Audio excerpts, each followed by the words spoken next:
Nagbasag ng mga bintana, nagsunog at nagnakaw pa ng vault. Ang ilang kabataang nanggulo sa isang hotel sa Recto, Maynila. Ang mga umatake, posibleng naudyukan daw ng isang rapper. Nasa frontline ng balitang yan, si Dave Abuel. Grabe nangyayari ngayon! Babatuan! Gamit ang bato, kahoy at plastik na upuan, pinagbabato ng mga kabataang nakaitim ang pinto ng hotel sa Recto, Maynila. May naghagis pa ng Molotov bomb.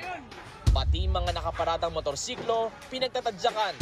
Tinangay rin ang vault ng hotel. ID po yan ng mga employee. ng mga employee. Pinalampak daw ng mga bata yung mga... Oh my God! Pero ang mga pulis, pinaguhuli ang mga sangkot, kabilang ang mga nagsunog sa kalsada. Nagkalat ang mga basag na salamin sa harapan ng hotel. Matapos ang kaguluhan, nag-ikot si Manila Mayor Isko Moreno. Pinalinis ang lugar at pinapinturahan ang mga vandalism sa mga pader. Iniimbestigahan na ng Manila LGU ang impormasyong may nagpasok ng baril sa hotel. Pero ayon kay Moreno, malabong pulis ang gagawa niyan. Ang magulo sila. Wala na, kahit sino tanongin mong tao, sila magulo, hindi pulis. Pagka merong ganitong deployment, bawal ang sibilyan na pulis. Lahat uniformado yan. Protocol ng PNP. Kaninang umaga, pininturahan na at natakpan na ng pula ang mga vandalism sa Center Island ng Recto Avenue.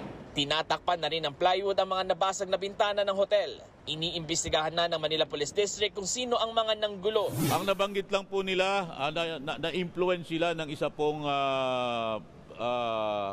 tinatawag natin na isa pong personality na rapper po. Pero wala man po na po tayo kung babanggitin kung sino po yun.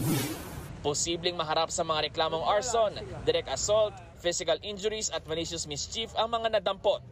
Nagbabalita mula sa Frontline, Dave Abuel, News 5. Mga kapatid, Cheryl Cosing po. Maging maalam at may pakialam sa mga napapanahong issue at headlines. Mag-follow at mag-subscribe na sa social media pages ng News 5.